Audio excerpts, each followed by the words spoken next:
Welcome to another episode of Dad Can We Talk? I'm your host, Anthony Ray. And I got here today with me what I like to, I say this man here is a Gainesville legend to me. In the space that he's in, man, everything that he's doing around the city, this man is making a name for himself. The media mogul himself, man. Ardell Roberts, how you feeling, bro? I'm good, man. I'm good. How you, man? Man, I'm good, bro. I've been waiting for this one right here, bro. Yeah. So when I tell you, I'm ready to take me some notes and learn something today, man, because I look at you as a person that, you know, once I realized that you was in this space, I was like, okay, yeah, I need to get with my boy, man. You know, like I really admire everything that you're doing, bro. For real. I appreciate that, man. I appreciate that. So yeah, I've been waiting for this, but first question, I want to jump right into it, man. Yeah. The first question I like to ask on Dad Can We Talk is I like to know what was your relationship like with your dad? Well, I didn't meet my pops till I was like 14, 15. Wow. So I actually grew up with thinking of one guy was my father that wasn't. Yeah. And he wasn't really like around. But once I met my father, it was cool. We don't have like a father-son, relationship, because when we met, it was like I was already kind of coming into manhood, growing up kind of fast. Yeah. So I mean, we do have a good rapport though. I do see a lot of like him and me. Yeah.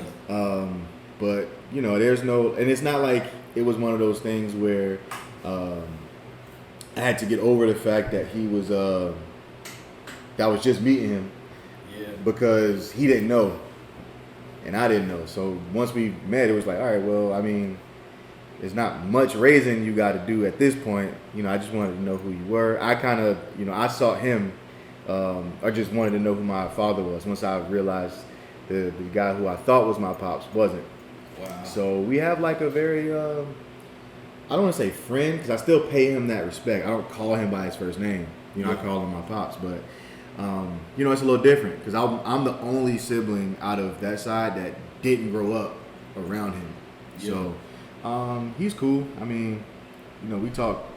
Yeah. We talk, and I'll go check him out, and we watch the games, and he's funny dude, man. It's I don't really have nothing bad to say. You know what I mean? I know a lot of people, when you say like, "Oh, I met my father late," it's like, nah, it wasn't one of those things. I really can't fault the guy because he didn't know. You know what I mean? So once I did meet him, we just kicked it. Yeah, we kick it. When we get together, we just kick it. You know what I mean? It's like cards. He'll shoot me a random text, let me know he loved me, or tell me happy birthday, or he'll comment on my daughter's pictures and all that stuff. So, he's prevalent. Yeah. Hey, that's what's up, man. And I like that, because I think a lot of people in those situations end up holding, having that animosity. Yeah. And it affects them. Exactly. And that people won't say that. Yeah. And people won't even think that. Mm. But once you become a father, a lot of times, and you have that animosity toward your father, I think it can affect the way, it can affect everything. Honestly, I think it can affect your whole life, but especially, your relationship with your own children. Once you do have your own, I wanted to ask so since you didn't have that, were there any other men that stepped in, any other role models that you had? Yeah, I have an uncle that lives in Jersey. That was he doesn't have his biological kids, so he's uncle by marriage. So he kind of he married my aunt and her two children, and became their father at a very young age. So I was kind of like the oldest, the son he would want to have, if he were to have a son. So I would say from 18 to now, that's been like the primary father figure that I've had. Yeah. But those years growing up, it was always growing up on the east side of town, man. Yeah. I was, the thing about growing up on that side of town is crazy, because you always have, a lot of love there. Yeah. So I had some of the dudes who maybe not have been in the best positions financially or status wise be like, hey, don't do this.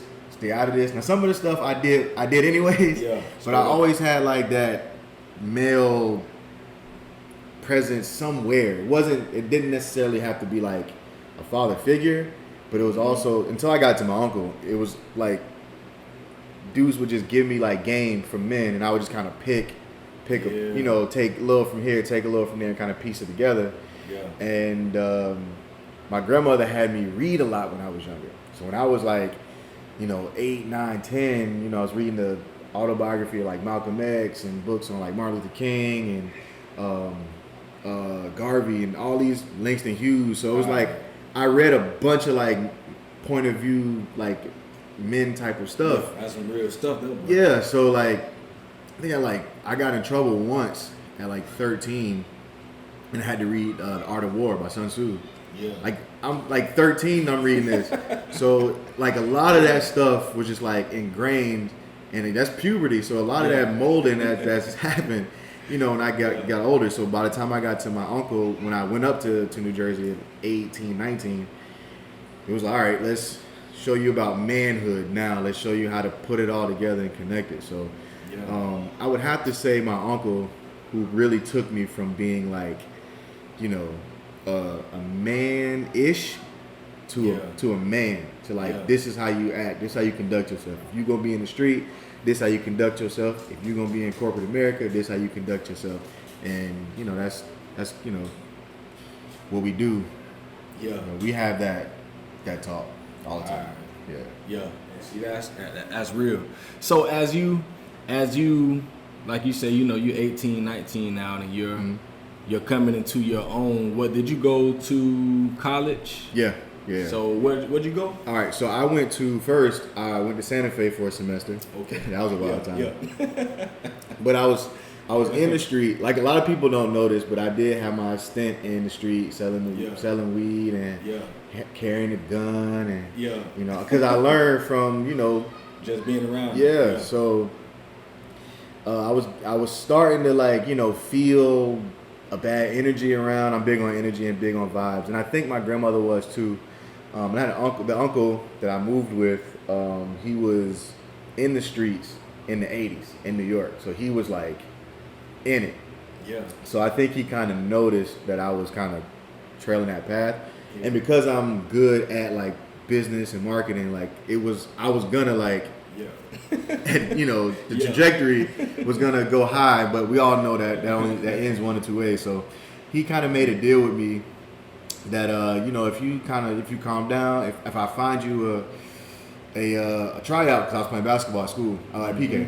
Yeah. Oh yeah. Yeah. So I went up to Jersey, New York for I think my great grandmother's funeral. We had a long talk. He was like, "I'm gonna see what I can do for you." He found me a workout at a junior college, school, Passaic County Community College, and I went, man of my word. That's when I ended up moving, 18, 19.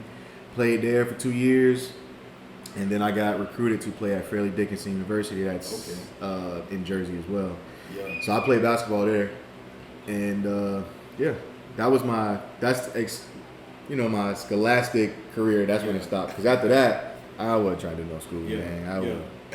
Now, education is good, but I'm a firm believer in you can be educated in more than one way. So straight up. Yeah, that's real. So, that's real, man. So a little bit out. So you ended up going to the military after that. Yep. Yeah. So tell us about that experience, man. It was cool. I mean, look, the hardest thing to me about the military was waking up. At the crack of ass, man. God, waking up 3 a.m, man. And not only that, I'm a morning person, right? So, although it sucks, once I'm up, I'm up. Yeah. I might need a nap later, but I'm up. So you already don't want to be up at 3 a.m. Then you got some dude from suburbia crying about being up. Like, bro, this is not the worst that it can be. But I met a lot of good people, man. I got a group of friends now, like my brothers, I still talk to this day, who are fathers, actually. They were fathers before me. Yeah. But, we still communicate to this day. When I'm, out of town, I'll go see him. I'll go check him out. It taught me a lot, man. I learned a lot of skills. Like, I learned how to drive a semi.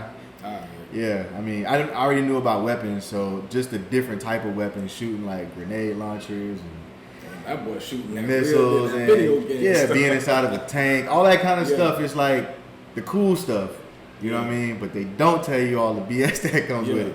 So there's a lot of BS that comes with it, man. I do think though that it helped me, and it helped me kind of solidify like a foundation so that I could be able to do what I'm doing now. Because it added to the discipline of being an athlete. Yeah. You know what I mean? It was like, all right, you've been an athlete, you know, you play ball, you know, you got your regimen or whatever, you're trying to work out, but that's just to play good and look good for the girls and all that. Yeah. Cool, but the military is like, this foundation is going to save your life and the man next to you life. Yeah. So it kind of, you know, taught me how to take the street mentality and kind of like polish it. So if you move militant, then you can move a different way. If you don't have a weapon or a gun or whatever, you can have it this way. You know how to clean it. You know how to shoot it. You know how to maneuver with it. So if you got to defend yourself, you're not just out here shooting strays or whatever the case may be. It taught me how to strategize a little bit better too. So, you know, minus the you know, they say minus the BS, life's great. Yeah. But it was a great experience. I'm never doing it again. Yeah. It was a good experience. How long were you in? 6 years. 6 years. Yeah. Wow, man. Well, you know, we just had Veterans Day just passed. So yeah, man, happy Veterans Day. Yeah, appreciate it, man. I got my free meal from BJ's. Yeah. Yeah, man. So now that we talked about all of that, when was the moment that you found out that you were about to be a father? Whew. All right, so this story is deep.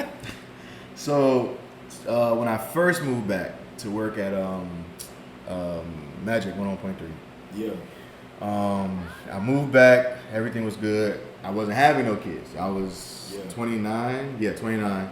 So you was late in the game. Yeah, doing my thing. So I actually go back to Jersey to get my stuff. Yeah. And the good thing about my daughter's mom is like we were the best of friends for the longest. You know, we traveled together. You know, we argued. I actually like up north they have these houses where they have like 4 different apartments in it.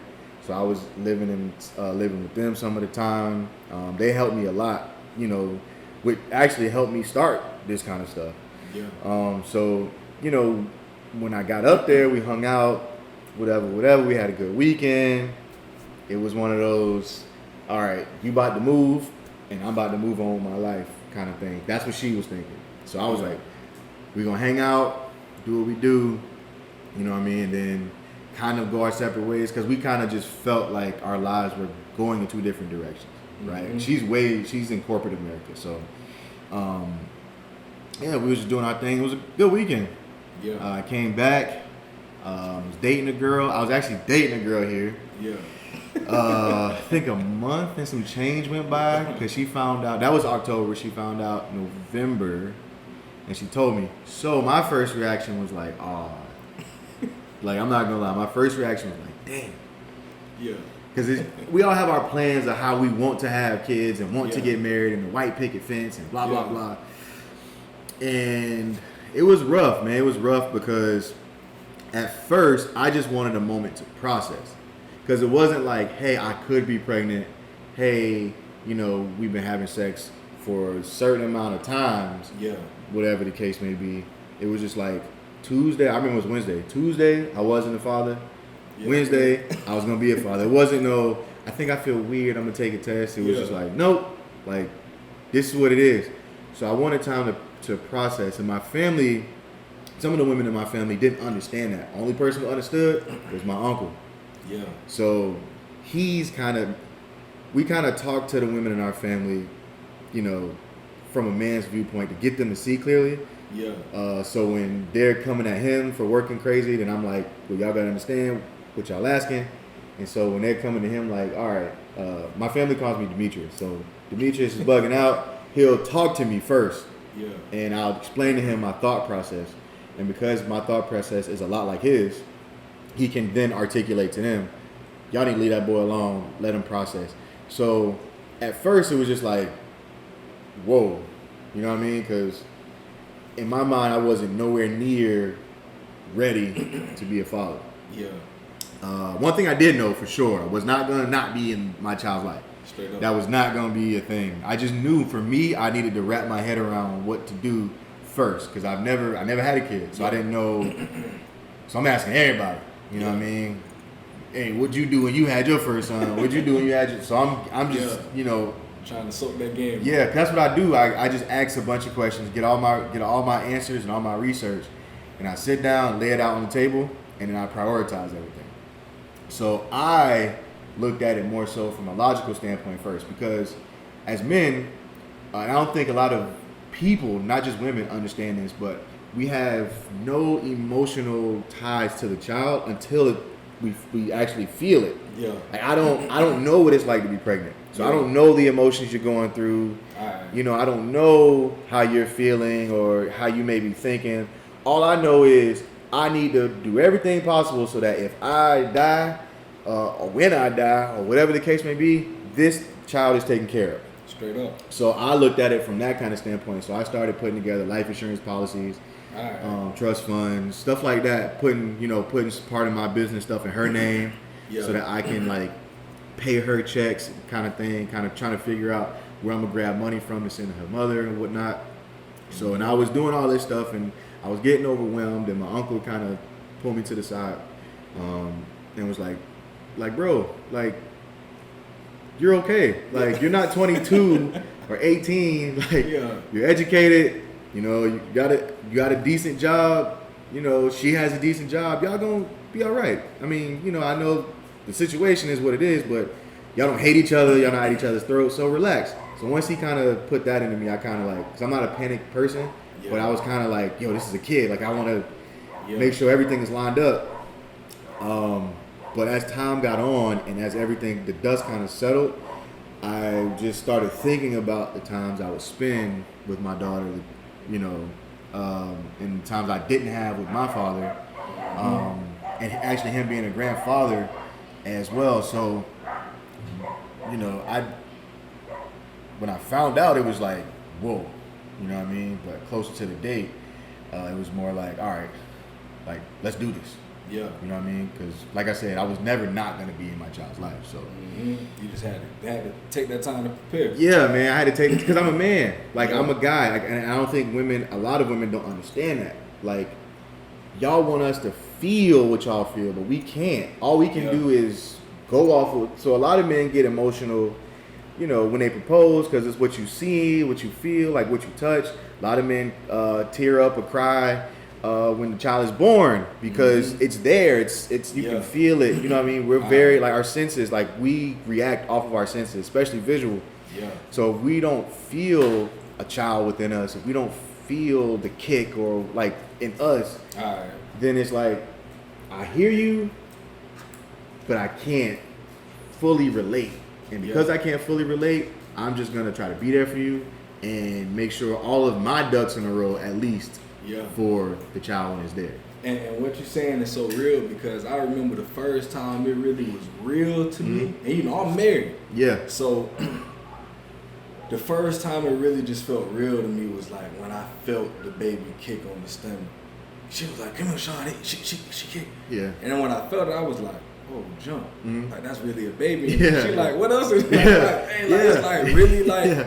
And just in that moment, that's what, 20 weeks in, by the time you really just, and I'm just like, dang, like, boy, this thing real. Like, it's really a baby. You know, and just, I'll never forget the feeling that I felt, just like, dang, like, I'm really, like, that's really my baby. And I'm, so then from that point on, I just got addicted to it. Like, man, let me feel the stomach today.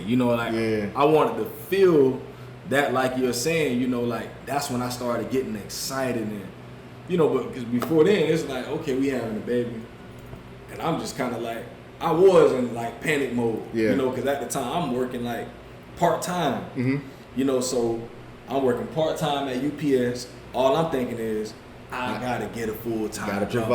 Gotta provide. What? Man, I was just, I was scrambling over here, over there, trying to do this, trying to do that, because all I knew was, man, I'm going to have to take care of this baby. Like, I know she can't even go to work after this, for a minute. And all my mind was consumed with that every day. Yeah. But until I felt that baby, that's when it really just started getting real to me. And I still, it gave me even more of a sense of urgency because I knew that, man, well, that baby coming, boy. Yeah. It's at some point the baby is gonna be here, so I have to get on my grind. But yeah, what you saying, for anybody out there that know, y'all know. Yeah. I mean, when I really started to get excited, because my daughter and her mother live in Jersey for now. So it really hit me the baby shower. Yeah. So I don't like, I'm busting my ass grinding now, but I'm not missing the days that it's supposed to be there. So I was there like before COVID. I was flying every month. Every month I would go for a week. But the baby shower came, and I got to like see her and feel her, like feel the stomach and like, see how she looked and the sonic, all that. I got to see everything. Yeah. So I was like, okay, like I started getting excited. It became less about the situation and more about the arrival of the daughter we were having. Mm-hmm. And we had picked the name out already, and I was there just when I get there, I understand at least it's hard for you as a woman to have a child. Like that's one of the most traumatic experiences the body can take, period. Right. From a scientific standpoint. So I knew when I got there, I had to do I'm just in support mode. I don't argue much. Yeah. I don't say much. I just, all right, what does this need to be done? Let's do this. You know what I mean? All right, cool, I'm gonna do this. Yeah. So I'm building stuff, I'm putting stuff together, I'm making sure the room is what it's supposed to be. And the only argument we really got into was because she wasn't communicating to me about my daughter. So what I mean by that is, as a man, like I need to learn. I'm not perfect. Yeah. So I think because she was so wrapped up in being like, it's one of those things when you're a mother, like things just click. You know what I mean? It's like, you can be taught certain things by the older generation, but that connection that you have with your child, it just clicks. Like you just have something that just clicks. We don't got that. Yeah. So I don't know. I didn't know the difference between I'm hungry cry or I'm sleepy cry. Yeah. You know what I mean? You got to teach me that. You know? So we got into it once, and I had to sit her down. Like this is right after the birth, and I had to sit her down. Like, hey, if we gonna be a team like we say we are, communicate. I'm not above you telling me what to do. I can only. Will Smith said a line that was so profound, bro. He said, "I can only father as much as you allow me to." All right. So, yeah, I get it. Like, this is this cry, but help me figure that out because you're gonna know more than I'm gonna know. Yeah. And I have no problem. I have no pride, no issue telling you that. Yeah. So show me. You know what I mean? Show me. Now, if he was a boy, this is a little different. Yeah. You know what I mean? But this is a girl. This is something different. You're a woman. She's going to be a woman. Like, help me in this process because we're both first-time parents. Mm-hmm. You know what I mean? So, it's one of those things where, like, the baby shower got me super hyped. Yeah. I was hyped. Like, nobody knew I was hyped just because I'm always, like, even out. Yeah. But that's when I was starting, like, all right, it's coming. Like, I don't care what nobody say. I don't care if nobody judge us about the situation. I don't care about her family, what her family say, what my family say. Straight up. It's her. It's you and I. We've had that talk as well. And that's what's great. Like, I can't, my child's mother is like, I don't have one of those baby mama drama type of situations. It's like, she was my best friend, and then she just happened. We're just co-parents now. Yeah. So I get pictures and Snapchats, and I FaceTime her. I try to FaceTime her every morning. I know, her mother works and I work, so sometimes I got to get up before they do or whatever, or they get up before I do. But 90% of the time, 90% of the week, I FaceTime her in the morning while I get dressed. Yeah. And we talk, and we just make sure we're on the same page and all that stuff. So I try to be as involved as possible, and then when COVID lifts, then hopefully we can get them closer. So yeah. And how old is she now? My daughter is wait. She's 1, but I'm trying to do the whole. I don't do the month thing. Yeah. You know what I mean? Like I said, she's 1, and they was like, well, when was her birthday? And her birthday's in July. Oh, she's 14 months. Listen, I ain't doing all that. I just know she's 1. All right, she's 1. Her birthday was July. She's actually born on my mom's birthday. Yeah. So she about 17 months. Something in that way. She won. Yeah, like you said, she won, man. That's all I know, man. Yeah. All I know. I don't know about all that. All I know is she won. And the cool thing is, my mom passed when I was 11. Yeah. So my daughter is born on my mom's birthday. They share the same birthday, which I called it. Nobody wants to give me my credit for calling it. Yeah. But when the doctor said she's gonna be born in July, I said she's gonna be born on my mom's birthday. And sure enough. Dang, man. So up until this point, you know, she's 1 and some months. You've been a father for, let's say, 16 months. Yeah. What's been the most challenging part of fatherhood for these 16 months? Oh, the distance, by far. Oh yeah. Yeah, the distance by far. I love kids already. Yeah. So I'm good with, like when I said I live with my daughter's mother, so I was there when, you know, her cousin was 2 to like, 7, 8 now. I was there, 10. I was there when, you know, her goddaughter like lived upstairs, and I was like there to, you know, see her be raised and help them out with her and babysit and all that. Yeah. So I'm hands on, like, and you know, they'll tell you when I get there, I want to hold her, I want to touch her. I don't care if she's crying, I don't care if none of that. Yeah. So the distance is the hardest part. Do you ever experience separation anxiety? Yeah, I do often, because I know she's super young, which is what eases me in taking the sacrifice and being so far and building what I'm building now. Yeah. So that she'll benefit when she's older. But I love toddlers. You know what I mean? She's approaching that toddler stage. So I don't want her to not know who I am, which is why I try to call or, you know, send a Snapchat so she registers my voice or sees my face and grows with that at least.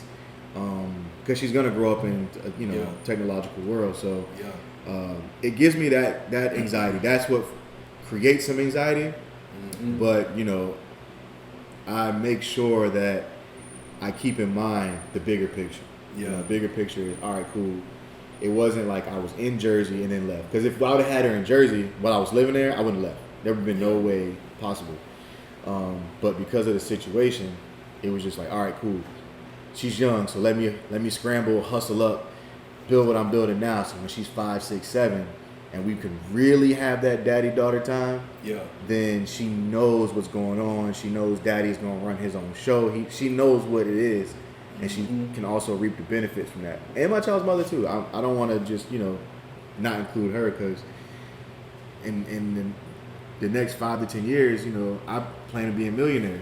You know what I mean? And at the end of the day, I do want to make sure she got a car that's paid off. You know what I mean? She's not hurting for money. And she's a go-getter herself, so she's not going to be mooching off of me or nothing, but just that, you know, peace of mind to know that they're okay, so that I can travel and do what I got to do. And when she's old enough, I'm going to start taking her with me wherever I go.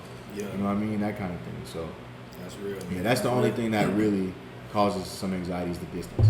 Yeah, and the reason I asked that, because 3 years ago, man, I had to send my family off, my wife and my 2 youngest kids. We were like in a situation where we were like homeless. Yeah. So when they were gonna go up to Chicago with some of her family for really, we didn't even know how long. It was just like, hey, until we gotta figure it out. Yeah. And bro, listen, I'll never forget, man, like being at that airport and actually seeing them like, okay, we gotta. Yeah. Boy, that right there. Yeah, it's hard, man. That thing traumatized me. Yeah, bro. It's hard to it's super hard, bro. Like when I go up there and I gotta leave, you know what I mean? Like one time I had to leave and I think she was asleep, and so there was no use in like putting her in the car. And I was like, dang. Like and my daughter's mother was tell you, I'll wait till like the last minute to where I may miss the flight. Yeah. And because I just want to soak up everything I can while I'm there. Yeah. And it, you know, I mean, at least she understands. Yeah. So. Yeah. Cause see, at the time, my little baby my youngest daughter was, that time. She wasn't even 1 yet. My son was probably the same age as your daughter right now. My son was, they're about 10 months apart. Okay. So baby girl was probably like 9, 10 months at the time. My son was about 15, 16 months. So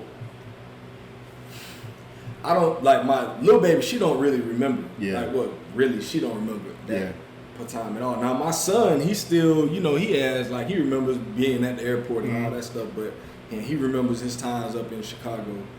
But my oldest daughter, she remembered the whole thing. You know, she was just talking about it the other day. I remember when we had to take mommy, and I'm just like, man, I ain't trying let's not remember that, baby. I don't even want to think about that, man. Yeah, I got you. Yeah, that's real, man. Like, and that's why I always say I commend men, other men that are like, I always look at my position like and I always say like I'm in like the perfect position, you know, the quote unquote perfect position, because you know I'm with my children every day, you know, and I think at times I do take it for granted, you know, that you know I'm with my babies literally every single day, you know, I wake up and I see them, and at times, you know, when I'm getting frustrated with them, but I'm like, you know, God always take me back to, but you was crying when they were gone. Yeah. You know, and you know, you missed them, and there's some other people that would love to be in your position, to be here, you know, with your family.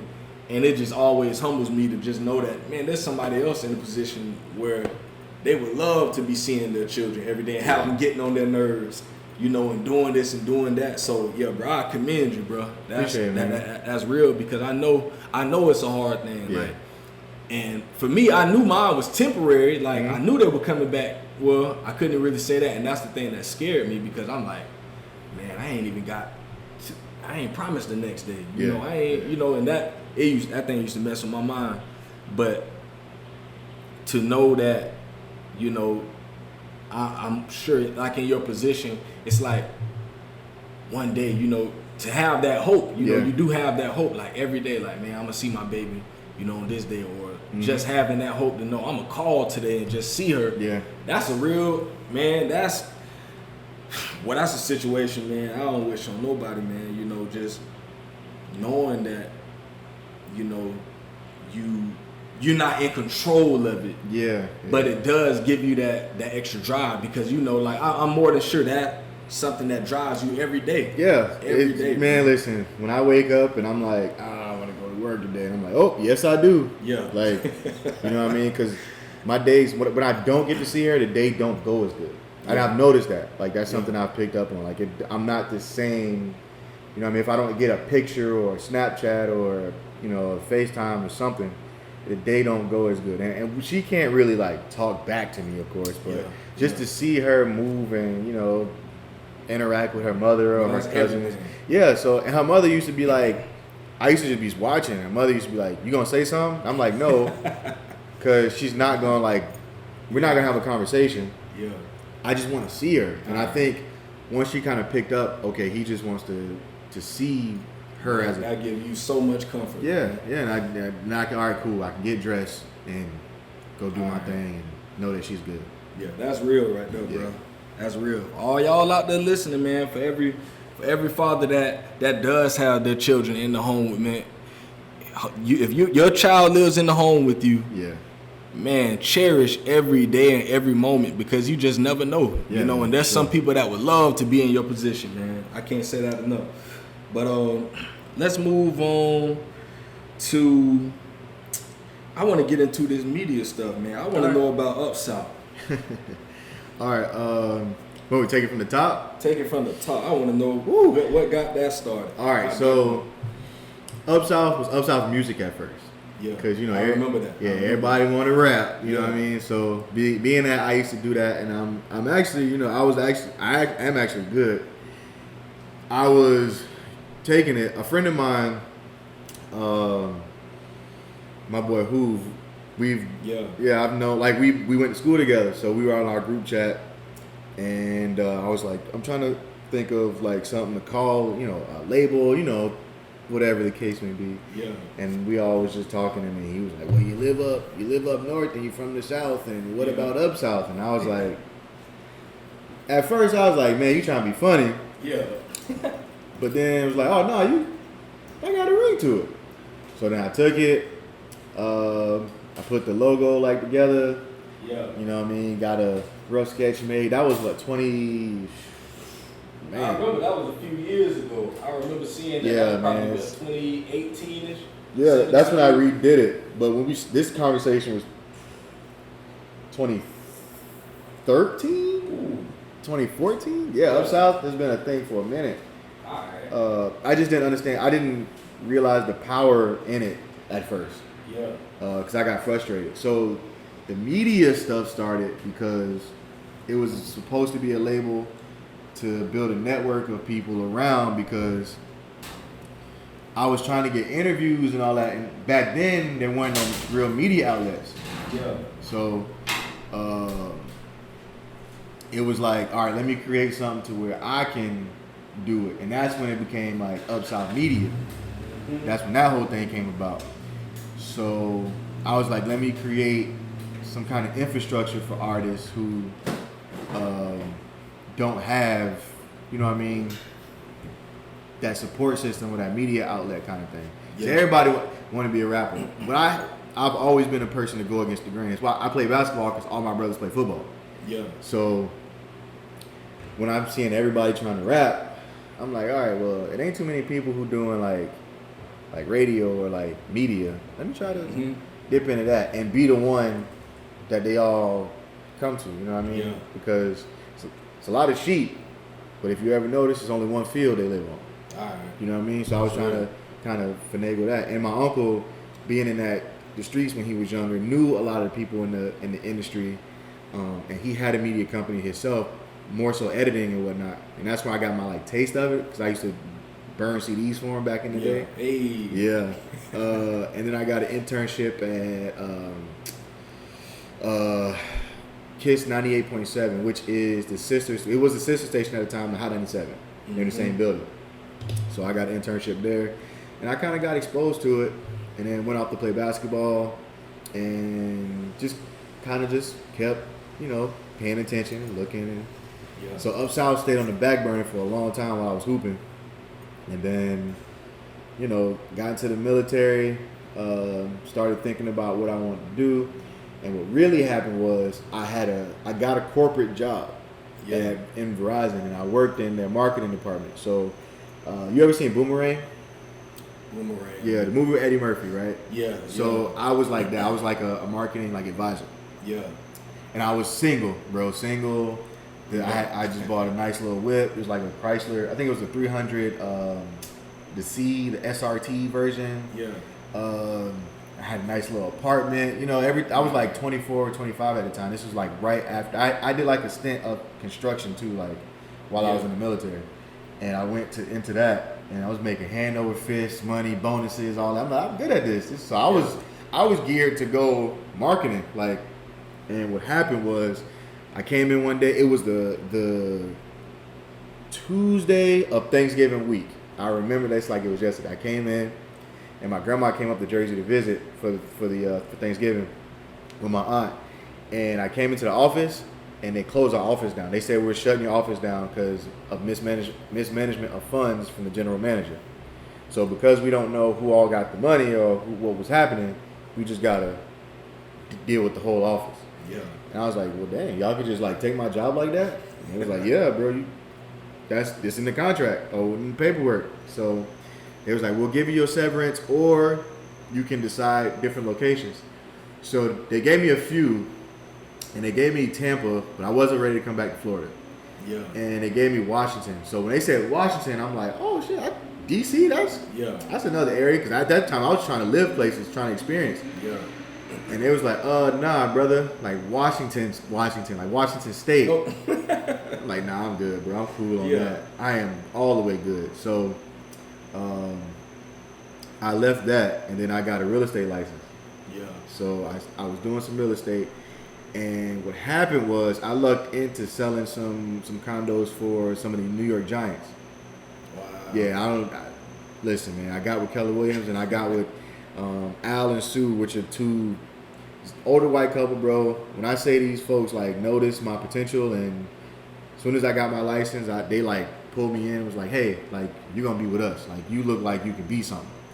Yeah. And they showed me the ropes, and I was helping them with their, you know, the technology, and they was showing me how to do real estate. So we flipped a couple of them joints, and what really happened was this is when the transition like actually happened. A girl I went to the junior college with she was doing an independent radio show in New Jersey. Yeah. And she asked me to come do it. She wanted me to do an interview on Black men in business.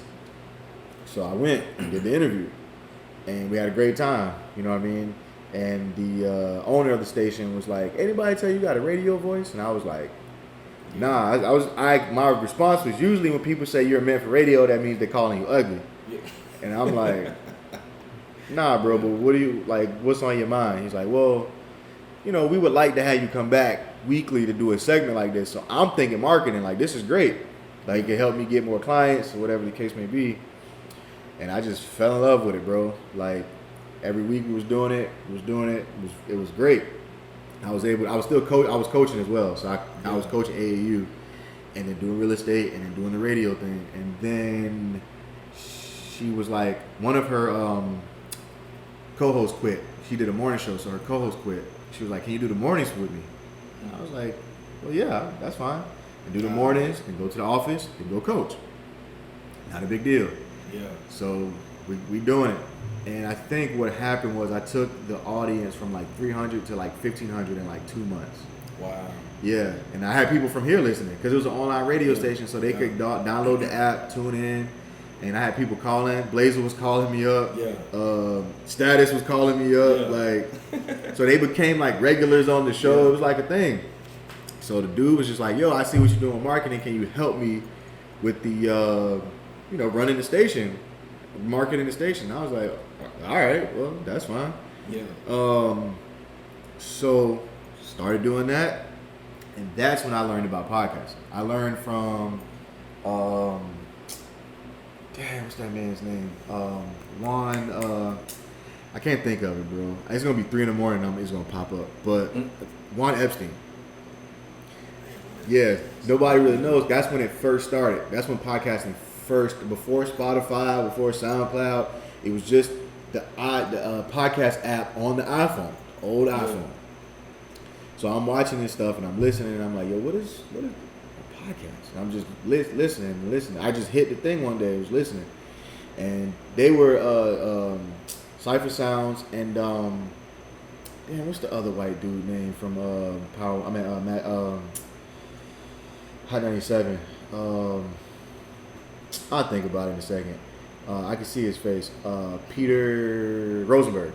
Okay. Yeah, Rosenberg. Yeah. So they was doing the podcast, and that's where that whole thing they like kind of like birthed that.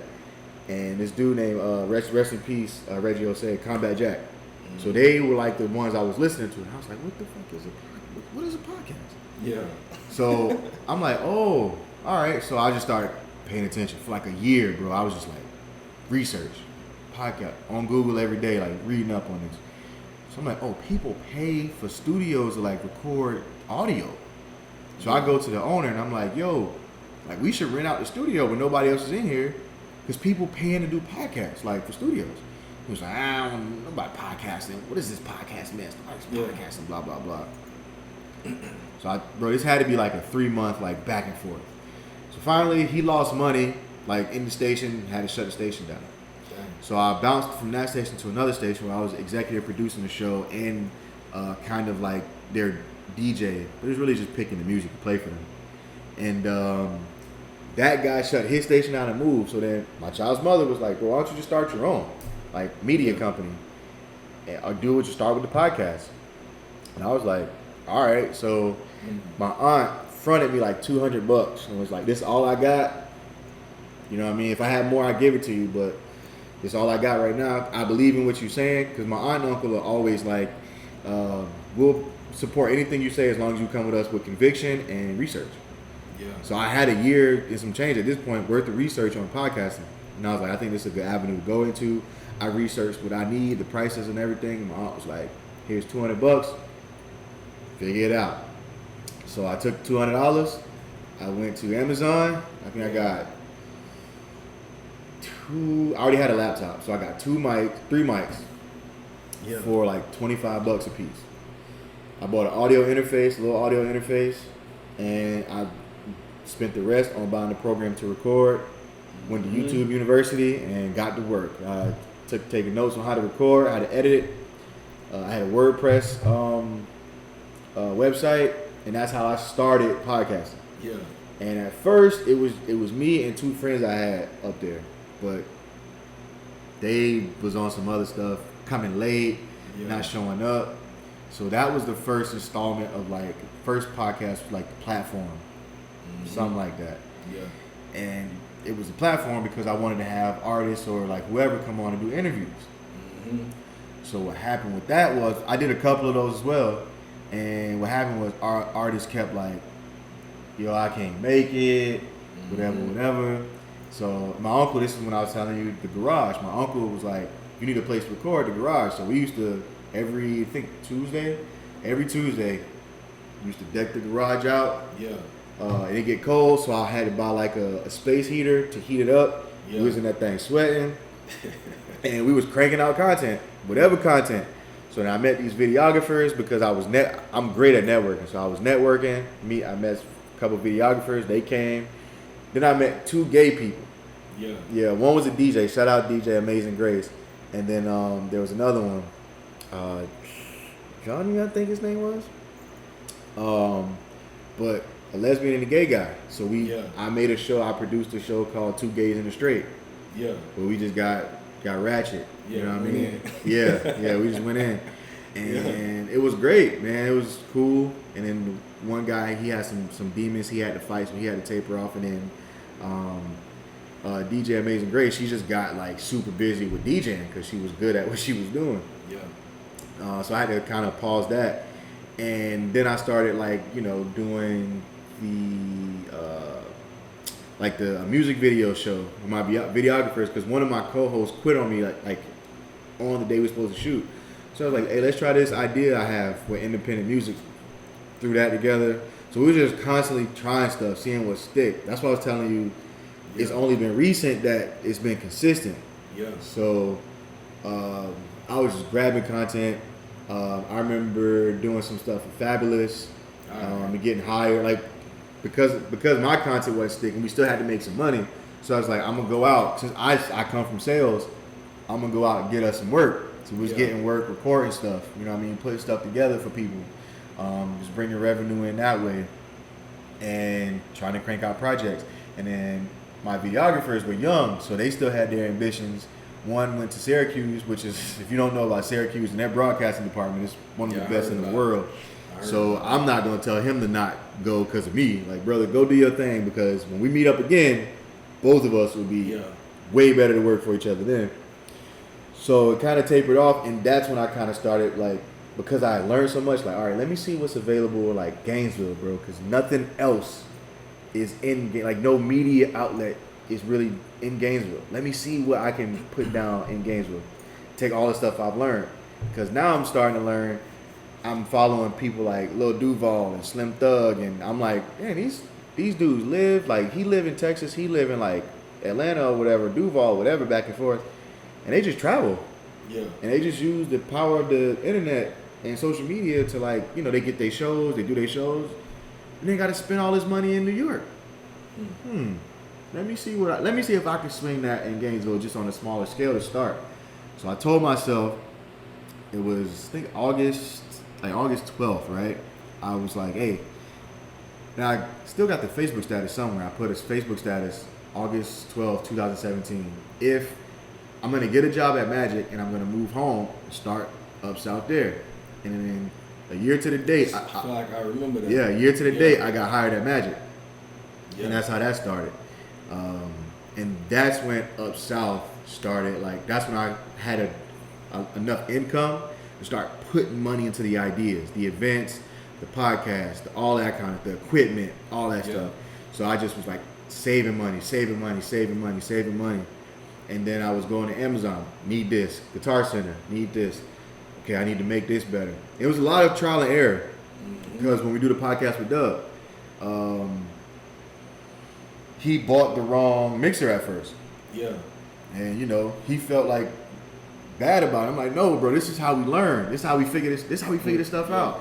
Because I need this mic. I want it to sound better. What kind of mics is gonna let me sound like this? Let me go get that. What is this gonna sound like? Whatever. So we were just cranking. And the ADHD show, I've always had that idea. It started as a vlog first. Then I wanted to turn it into a streaming radio show, like a podcast radio show weekly that you could listen to and play independent music. But I had Status on there, and I had a friend of mine, Nikki, and everybody's doing so much, it's hard to get that consistent content, and you need to be consistent. Mm-hmm. So that kind of fizzled out. So I brought my boy Carter in. Oh, okay, yeah. And I just know we're funny together. So I knew it would make for some kind of compelling content. So I kind of got rid of the music idea and just was like, let me just focus on the content. Mm-hmm. And we just started talking and having guests on. And then Who came one day as a guest because I was like, oh, we got a rapper friend. Let's bring the rapper friend in. And we spent like 2 hours just roasting each other for the whole time. Yeah. And I was like, just thinking. I was thinking it. And then Carter texted me and was like, you think Evan would do the podcast like every week? I was like, I don't know, bro. Like, I was thinking he should because we've known each other since the 6th grade. Yeah. We've closely known each other since the 6th grade. So I was like, all right, cool. Let me text him. Can't hurt to ask. So I was like, yo, you want to do the podcast with us? He was like, yeah, bro, I was going to ask you, but I ain't want to. I'm like, oh, yeah, duh. Because we've known each other since 12. So obviously we're all kind of thinking the same thing. So there was three of us and Doug. Yeah. And we got one more friend who grew up with us as well. He moved back from Memphis to help his father. We both work at a radio station now. And he came to visit, and then he started having opinions on stuff. And because he's one of the homies, bought an extra mic. It's only right. Doug got his studio set up, and we were off to the races. I was super hesitant at first because I didn't want them to not be consistent because I was so used to people not being consistent. Because everybody's like, oh, this is cool, man. But I'm like, hey, it's gonna be days you ain't gonna come in. I don't want to hear that because we got to be consistent. Straight up. But the thing about the ADHD show is that we look forward to it. Like we text each other in our group all day about random stuff all the time. Yeah. So I think that feeds into it. And at first it was rocky, like, because, working with friends, they kind of, and they've never been around, they've never done media before. So I'm like, what y'all hear is cool, but there's structure to it. You know what I mean? Like, we can content what we content because it's natural for us, but we got to be on time. You got to place you got to talk into the mic. You got to do this. You got so I'm feeding them this, and as time goes on, they're getting it to where I ain't got to tell them as much. All right, cool. Now they're talking to the mic. You know what I mean? Now they're not they're understanding we got an audience, so they're speaking in a broader sense. Like it's, you know what I mean? Now we still, get what we get to, but they're starting to get it now because consistency, because it's day in and day out. It's been a year actually. Yeah. Yeah, it's been a solid year. We've been rocking. I didn't even know about the Eddie show. I started looking into it. I was like, oh, I got to know about this. Yeah. I seen it. I was looking it up the other night. Mm-hmm. I'm just going on your stuff. I'm like, AD show. And I'm like, then I seen y'all the picture of y'all with the shirts. I'm like, let me go check that out, man. Yeah. I was like, oh, them boys been rocking it. Yeah. It been a minute. It's like for one, I suck at looking at stuff. So when we do an episode, like Dub will record it and edit it and give it to me, and I'll post it, put the description, do the cover art. Once it's up and I share it, it's a wrap. I'm planning for the next one. Yeah. What they're good at doing is they keep talking about it. Yeah. Like Hoove and Carter are good at just talking about it. All, hey, we do a podcast, girl, whatever. Yeah. Me, because I got so many things going on. Yeah. I ain't looking at who listening. I ain't looking at. So they'll text me like, yo, such and such said whatever. Yeah. And I'm like, for real? Like, yeah, bro, people listen to us. Yeah. I'm like, for real? Like, because I don't look at no stats. We just cranking. Because me personally, I don't feel like where I see us going, we're nowhere close. Yeah. But people are starting to catch on. So the t-shirts came about like that, who made us t-shirts one day. Yeah. And everybody was like, oh, oh man, t-shirts, blah. But I know how that goes. So I've done merch before. Everybody say they want shirts, and when come time to pay, whatever the case may be, they ain't gonna pay. So we doing our merch. For all y'all, we're doing merch, but we're doing it right. We put the structure behind it. We're not just gonna print out t-shirts and sell them. But that's how that came about, and it was kind of like organic. And once I saw the how natural it was, I just kind of let it go. Just let it flow. And because I got that, I've already had my events I do or the other ideas I got that's working. The hardest thing was at first coming across people to be consistent. Yeah. Every idea sounds cool, but ain't many people consistent. You know what I mean? That's why I do so much work with Blazer. That's why I do so much work with Dub. It's consistent. You know what I mean? Mm-hmm. Also, I don't know, like when I came back, I was giving game to everybody. Hey, bro, I was in New York, I was in Jersey. Hey, this is how we do. This is how they do it. We can do that. You can do this on a smaller level and then scale it up like people did. Bro, I'm telling you, because I'm coming across people from Montana, people from New Mexico, people from Nevada, people from South Carolina, people from Tennessee. These small little whatever Williston's town. Yeah. And they moved to New York, and their idea is scaled up. They're at Sundance Film Festival showing their movie that they helped produce or whatever. And I'm like, yo, this is crazy. Yeah. And then they're telling me, I want to do this back home. You know what I mean? I can always fly to New York, but I'm doing this to go back home. So I'm like, let me see if I can make that happen, bro. If I can do that in Gainesville. Yeah. Even if I have to move somewhere and I can be based in Gainesville some kind of way, it's gonna show everybody that is different, bro. There's another avenue we can go. There's something we missing. You know what I mean? Something that we ain't seeing. Mm-hmm. That these artists aren't seeing. Like, cool, you rap. How you gonna get it from point A to point B? You don't know that process. I know something about that process because I've seen it go from this. When I tell you I've watched, like, for instance, Fetty Wap. Fetty Wap is from Patterson, New Jersey, and the JUCO, the junior college I went to, is up there as well. I used to watch this man in the gym rapping with his friends, bro. Like, he didn't go to the school. He just in there rapping, right? 2 years later, he comes out with Trap Queen. So I've seen that progression. You know what I mean? The J. Cole's, that's like close. I'm watching that closely. So I'm like, dang, we could, like, the difference is everybody's always talking about, yo, no artist from Gainesville has blown yet. The difference is because there's no way to get from point A to point B. Yeah. So I came back to try to kind of create that. And one of the only people that has actually listened, like artist-wise, is Blazer. Mm-hmm. And you can see a difference and Blazer will tell me all the time, bro. It almost makes me uncomfortable, but I understand that he has to do this. Like, he'll come to me and be like, bro, you was right. Like, bro, thank you, bro, for all this. Because when we first started talking on that, I gave it to him straight. You ain't doing nothing.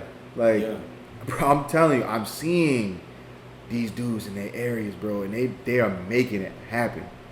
You ain't doing that, bro. You ain't got the structure to make it. And he ain't like it at first until he start putting some energy into it, and he kind of he started seeing doors open up.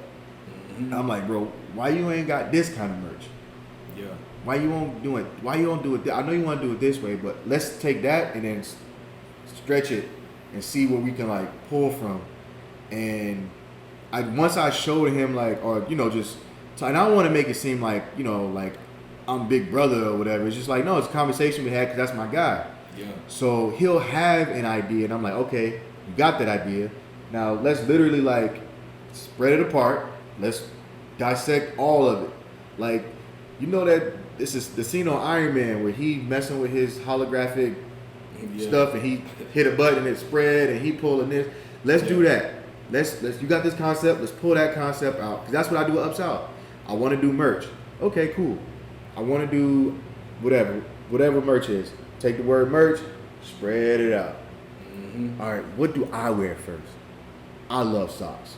Let me start with something small like socks. Who do socks? Now I can research who do socks. Nobody? Cool, let's do socks. Yeah. All right, let's look at something else. Nobody really do like shorts. Oh, snap. Socks, shorts. What colors do we wear here? Whatever, you know what I mean? So it's one of those things where, well, up south, all I really do is spread each concept out, and because you can get more out of it that way, I feel.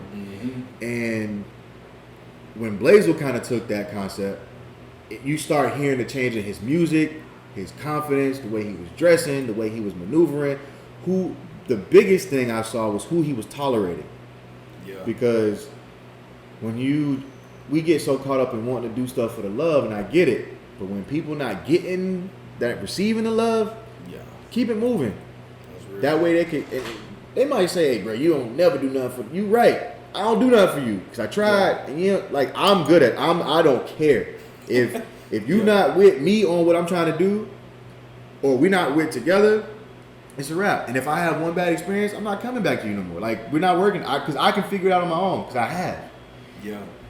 Would it be cool to like bring you in on this? Yeah, sure. But if you don't got that same drive, I'm not babysitting you. And Blazel's one person I can honestly say, like, I give him a concept, he'll take it and run with it. You know what I mean? Even more so than I would. Like, there's some times where he's like, hey, y'all want to put some money in on this with me? And I'm like, yeah, cool. Like, let's figure that out. I come back 2 weeks later, he's like, bro, I had to just go ahead and order it. Yeah. Hey, how can I help? Yeah. You know what I mean? Like, that you want it. I wasn't ready.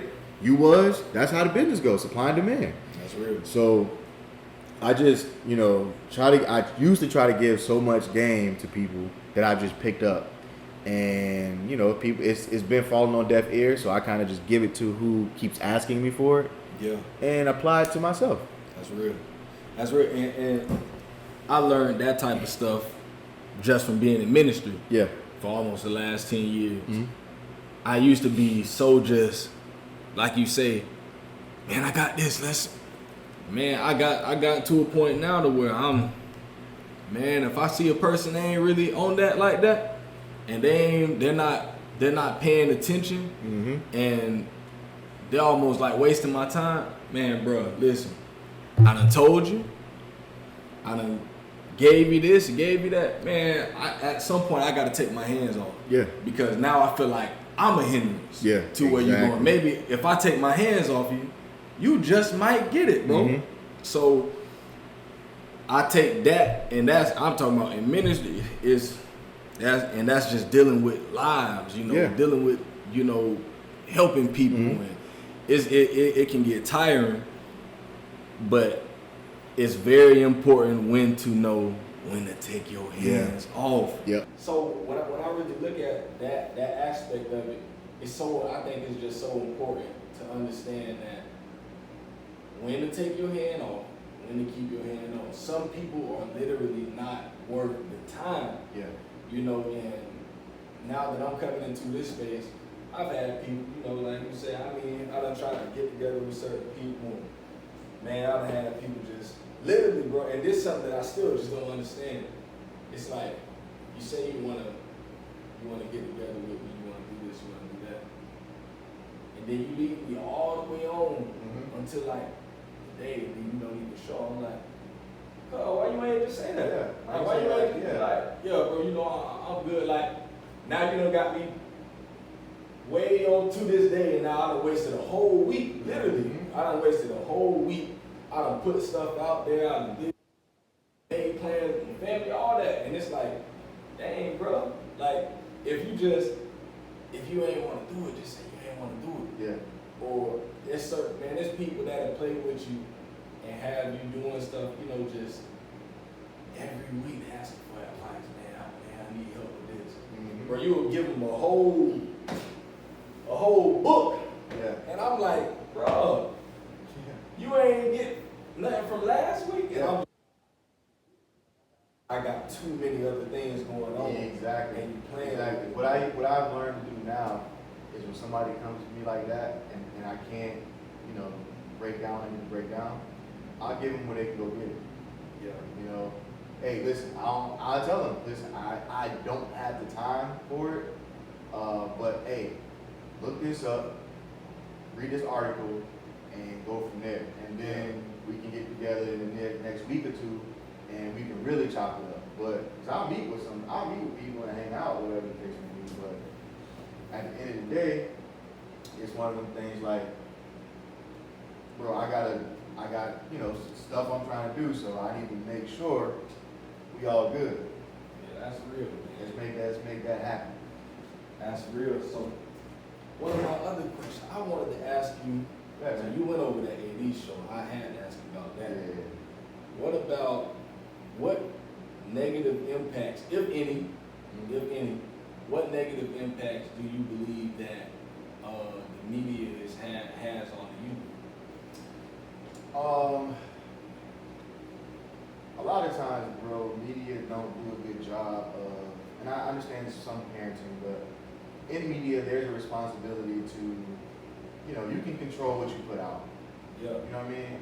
Like, you can control your clickbait.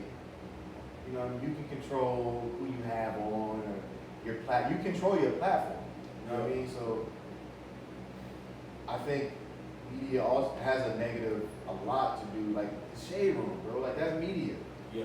Media takeout. Like, they spent so much time putting black people down. It's just like stupid stuff like Vlad TV. Like, yeah, you look at that stuff and like you see them clips. And it's like, bro, what are y'all doing? Like, it comes off. It's very negative, bro. That's why, like, I've had guests on where they said some wild stuff, and in my mind, I know what they're doing in life. I'm like, let me cut that out. Let me splice that, bitch. Or let me blur that name out of there because I don't want them to whatever. Or I've had people come to me and say, yo, we was twisted. You know what I mean? We might have had too much champagne. You know what I mean? I work with kids. You know, that's actually happened. Like, I don't want to put his name out, but he came to me and was like, yo, we got to talking about sex and all that stuff. And he gave me a real experience. And he's like, bro, can you cut that out? Like, you can keep it for y'all, like, because this is cool, but I do work with kids and I don't want them to get the wrong kind of thing. So yeah, I'm gonna cut that out. One, because it's not worth, like, that little piece is not worth like losing this good brother over. And secondly, he works with kids directly. So I don't want to use anything on my platform that is attached to him that's gonna make him look bad and paint a negative light to whatever we were talking about. Yeah. Because when they see that he's doing it, they're gonna go listen. Or they might go listen, they might not. But if they do, let's take that part out and make sure he's held in his highlight so he can walk with his head high and say the locker room talk for the guys. Because you need that as well. So yeah, I think media has a very big negative impact. And I think they thrive off of it. Especially they thrive off the trauma of black people a lot. Yeah. I've never watched another slavery. Yeah.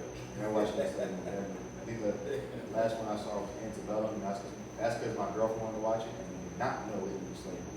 Yeah, I ain't even watched it. It just looked like the same. Yeah, but she's into that sci-fi, that suspense stuff. As soon as it came on, I zoned out. Yeah. I'm over the slave movies. I'm over the trauma. Respect Tyler Perry, but I'm over the I can do better all by myself movies. Like, I'm over it. Black people are more than just trauma in the ghetto and slaves. Like, you know what I mean? We love, we laugh, we talk. You know what I mean? That's why I like movies like ATL or even Friday. You know what I mean? It's putting a different spin on the anxieties and trauma that come from living in the hood. You know what I mean? Like, I enjoy. That's why I like Harlem Nights and Boomerang. Yeah. All these movies that paint us in different positions. You know what I mean? Positions of power, positions of wealth, positions of love, positions of fun. Yeah. You know what I mean? We're a people. We're a prideful people. We're not just all slaves and civil rights movies. I've never watched another civil rights movie again ever in my life. I think the last one I saw was Selma. Yeah. For what? Like, I already know what happened. This country has a history of it. I'm good. I'm cool on the police brutality movies. I'm cool on all the trauma. Yeah. I don't want to feed my mind that. I don't want that in my subconscious. You know what I mean? That's real. Because it's like we can be action heroes. Bad Boys 3 is great. Like, yeah. You know what I mean? We can do sci-fi. We can do horror films. I'm not even a horror film person, but I watch a horror film if it ain't got nothing to do with, you know, marrying white people and being like, I'm over it. I'm just over it, man. Yeah. But see, I think that's a good way.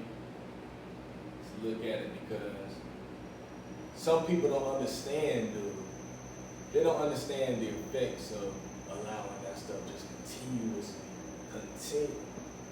I'm real specific with my kids about certain things. No, we ain't doing that, and we ain't we not looking at certain things. I don't want y'all listening to certain things because more and more, like you say, you start like you keep looking at these slavery movies. You start believing that stuff. You start thinking that way. Like I'm always on my kid. Man, I'm so specific with that stuff because I'm like I don't want them to grow up feeling the way that I feel. Yeah. You know. Yeah. And that's why when I started the podcast, I wanted to highlight. You know, that's all you see all over the media all the time. This dad ain't here doing this. And it's like, okay, I understand. I mean, I grew up with an absent dad, you know, but that don't mean that that's all I want to see. Like, man, I know too many good dads out there. So I said, man, you know what? With this podcast, I'm going to highlight all of these great dads that I know that are doing great things, you know, show that, man, there's men out here that's got regular old jobs, they work at warehouses, you know, they work construction, you know, but then there's dads on your end, you know, media, taking it, trying to do all types of things, you know, no dads that play sports, no dads that do all types of things. And that's my thing too, like, I'm super big on representation for my daughter because she's half Dominican, so the Afro-Latina thing is gonna run prevalent in her. So she loves to watch Blue's Clues. Yeah. And Coco Melon. Yeah. Right? Yeah, so I watch them now just to be able to keep up with the songs and so I can sing them to her when we're on FaceTime. But I asked her mother, like, ain't no black people in this. Or ain't no people of color in this. Yeah. And I don't think it clicked to her because it's in a child form. Like I'm like, no, representation, that's the thing.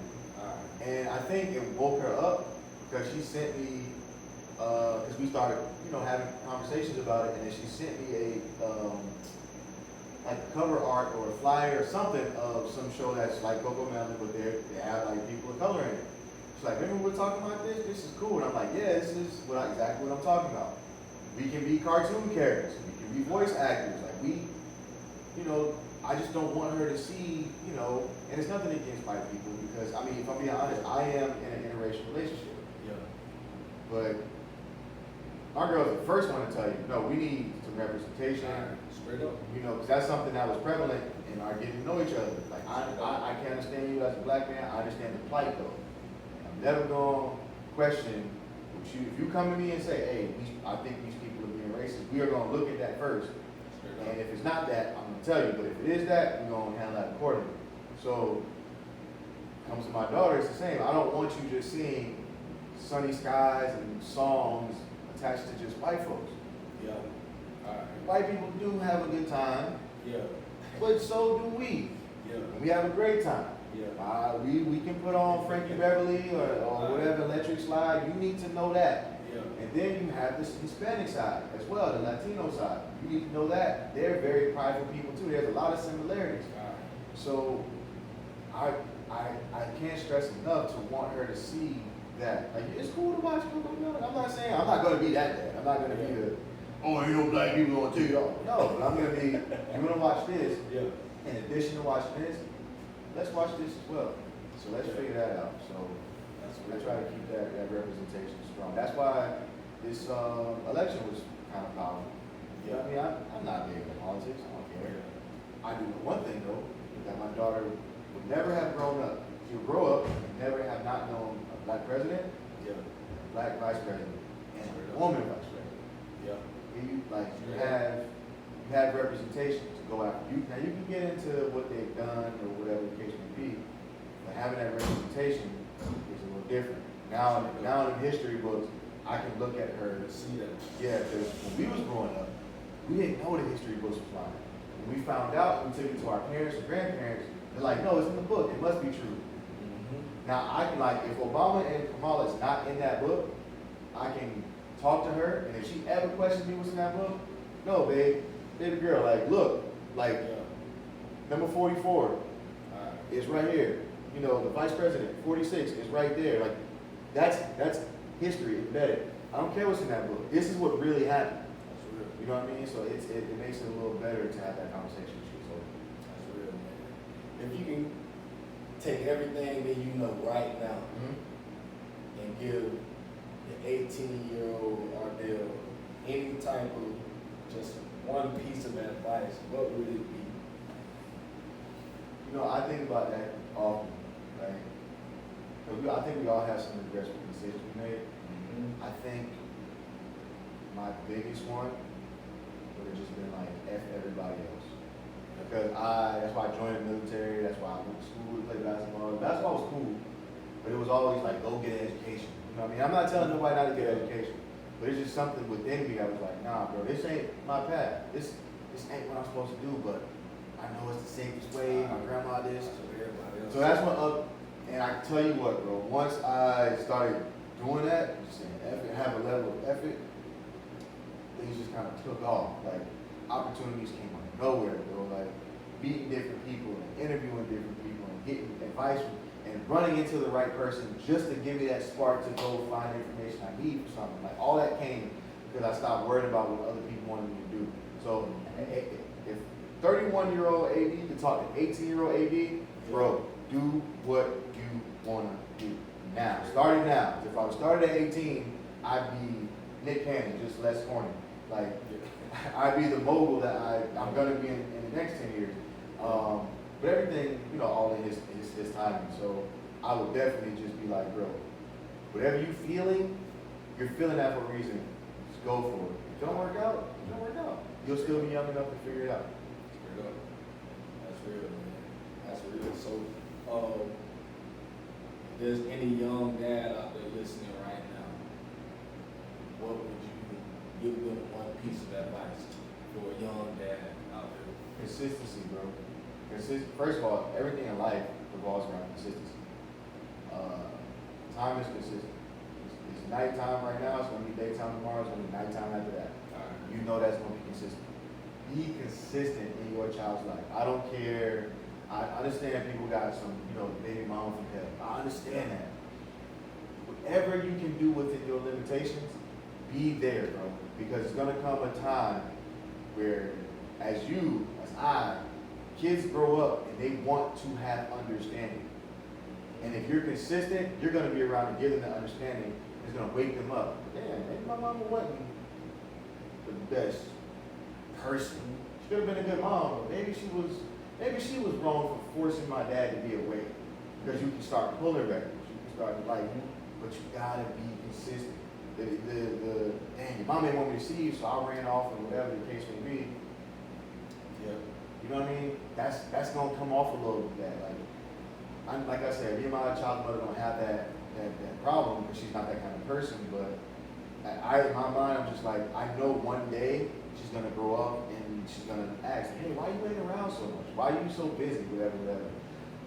Because I don't want that to be. So once I get to a point where we're traveling the world, doing upsell, hey, you're out of school, come with me. Yeah. Let's take a trip this summer. I want you to see the world, be cultured, experience other things, be worldly. So by the time you're 18, you're not coming to me like, dang, why do you travel so much? Because you've seen it since 6, 7 years old. But that consistency is key. So I know, like, even with COVID, like, yeah, I took some monetary losses during COVID. You know what I mean? Her mother's job was able to keep her afloat. And her mother's a strong believer in no amount of money can count for you being there for your child. And don't get it mistaken, I ain't gonna be out here not for helping provide. Yeah. But I do understand that she understands that with the global pandemic, if I lose my job, my consistency rate is gonna go super high because I got the time to be there. Hell, God forbid, if that happened, I might just go camp out there for a couple of months just to get that experience before I gotta come back. You know what I mean? So, any young father out there, or a father who just maybe coming into their kid's life for whatever reason, that's real. be consistent, bro. And that's why it's so good that it's so dope that you do this, because you paint us in a different light. You know what I mean? You paint us, and you see people, like you said, dads from all walks of life. You know what I mean? Now, granted, you know, I know what I do, I may end up being more popular than the warehouse dad. I'm not more important than him. Yeah. You know what I mean? That's So right. for the fathers that are taking care of their kids, are taking care of somebody else's kids. So that's a dad That's too. a lot of stuff.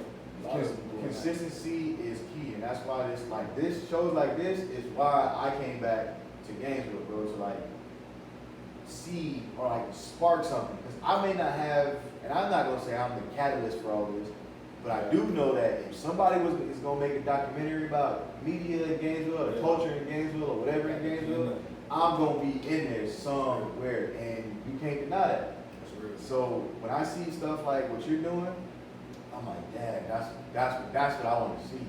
Yeah. That's what's up. You know what I mean? Like we can get together and you know kick it and all that. Yeah. But nobody talks to black fathers. Nobody talks about black men really. It's all we get bashed. So I be on Twitter all the time, bro. We get bashed all the time. And just to have some kind of positive spin on things. You know, that's why the ADHD show is so important, because here's 5 black men. One with a kid, one that's married, 2 that's look like they're about to get in a relationship, and one that's single. All walks of life. One that's, you know, works during the day as a sound engineer. One that's fully into media. 2 that have, one that can do hair and is all into fashion, and the one that has a job working in the medical field, and one does the marketing and business at the radio station. Like we come from different walks of life. We all grew up together, so you get to see black men in a different light. And we're not on there putting black men down. I mean, like I said, we're gonna roast each other because we've known each other since the 6th and 7th grade. Yeah. But you get to see us in a different light. You know what I mean? You get to see us not just happy to talk about all the BS in the world and defend ourselves. And that's what's so cool about this, where a dad can come on here and just talk. You know what I mean? We don't really get our point of view heard a lot. You know what I mean? The mother gets the point of view. And I'm not taking nothing away from moms, because y'all are amazing, but a lot of times, like, kids need their fathers just as much as they need their mothers. You know what I mean? It's just in a different way. You know what I mean? My child's mother reminds me of that all the time. You know what I mean? It's not like I forget, but it's just like, yeah, I know you're doing your thing. Just remember that she needs you. I'm like, yeah, like, as long as you know that, I'm good. I'm not gonna not be there. You know what I mean? I'm not ever not. You can send me all the pictures. You can tag me in all the pictures. You can, you know, whatever the case may be. Dad, she does a good job of saying my name around her. Dad, or AD or whatever. Sending me little snaps, little pictures and all that. Send me all that. I want all that. You know what I mean? All that. If I gotta live through technology right now, sacrifice I'm willing to make, which is something the Army prepared me for. Because one day she's gonna be like 3 or 4 or 5, and it's not gonna be FaceTime. It's gonna be like, you know what? I wanna see my daughter. Let me hop this flight. You know what I mean? Like, I wanna go to LA. Let me take her with me. She's gonna know that life. You know what I mean? So consistency is key, bro. Consistency is key with everything. So fatherhood ain't no different. Be consistent. No matter what type of father you are, be consistent. That's it. That's real. And it's so funny that most guys, when I ask them that question, they say the same thing. So it must be something to it because you probably the 5th, 6th person that said the same thing, and it's so true. You know, consistency is really, I mean, your consistency is almost like your word. You know, you say you're gonna be, your word is all you have. Yeah, it's so much that go into that, bro. Like, I know I'm the first line of defense when it comes to my daughter. I know I'm the first person first man she's gonna grow to love. Like, it's so much that involves consistency. And if I'm not there in those moments, or if I'm not at least some presence of some sort in those moments, then I don't ever want her to have to say, well, I had to go find it from some other man. Like, no. And then when she gets older, she's gonna value a man with consistency. Because that's the boyfriend that's gonna get my respect. Because I already know she's gonna grow up and she's gonna be beautiful. You know what I mean? So I already know God's gonna be out there. Now I gotta explain. Hey, when I put that consistent pressure on you, I just be the one. And if he consistently coming around, if he consistently respectful, if he consistently treats you right, I'm a grill him, But if he can consistently get through the grilling, this might be the man for you. Yeah, and then if it's not, then it's not. But you knew that he was consistent in all what he was saying. That's the way the world works, man. That's real, man. Well, we gonna wrap this one up, man. I definitely appreciate you, man. No problem, man. No problem at all. Like I always say, man, Dad, can we talk? I mean, I put it out for everybody else, but it be for me. Yeah. You know, I'm a listener, man. I'm an avid podcast listener, so I love listening to people talk. I do it all day. I be at work, got the earbuds in. I be in a whole other world just listening to people talk because I like to hear other people's experiences, learn, you know, and receive that wisdom, man. And you know, this is everything I knew it was gonna be. Yeah. You know, I knew when I brought you on, this is gonna be what I was gonna be getting, man. A lot of experience, man. You know, bro. Like I say, I definitely admire you, bro. I appreciate you, man. Everything that you're doing, man. I wanna continue to stay close to you, bro. Of course, bro. Like, and I know before we go, like, I admire you too, bro. Like, you married with your family. You know what I mean? I'm not there yet. Yeah. I don't know nothing about that. I just learned how to be a father. So there'll be times when they hit you up, bro, like, hey, how do you navigate these waters? How do you navigate these waters? And you may not be able to relate wholeheartedly, but you'll be able to be like, this is what I did. I can take that and apply it in my direction. So like I said, this is why it's super dope. Because, you know what I mean, fatherhood is dope. Like you see, my child's mother does a great job of keeping me girl dad up. Yeah. So I'll wear my shirt proudly, my hats, all that stuff. I'm not in a fedora, I'm usually in my daddy cap. Yeah. T-shirt, I got T-shirts galore. First Father's Christmas, all that stuff. So, man, this is dope, man. So, like I said, you admire me, I admire you just as much because, you know, it's a lot of brothers who didn't stay that course, and you stayed the course. And as we're watching, as I'm watching the family walk into the house now, so that's super dope. Well, for all my listeners out there, man, y'all continue to stay tuned. I got my man Blaze L on next week, so we're gonna get it popping, man. I'm definitely ready for that too. But y'all continue to stay tuned, man. Dad, can we talk? We out. Yeah.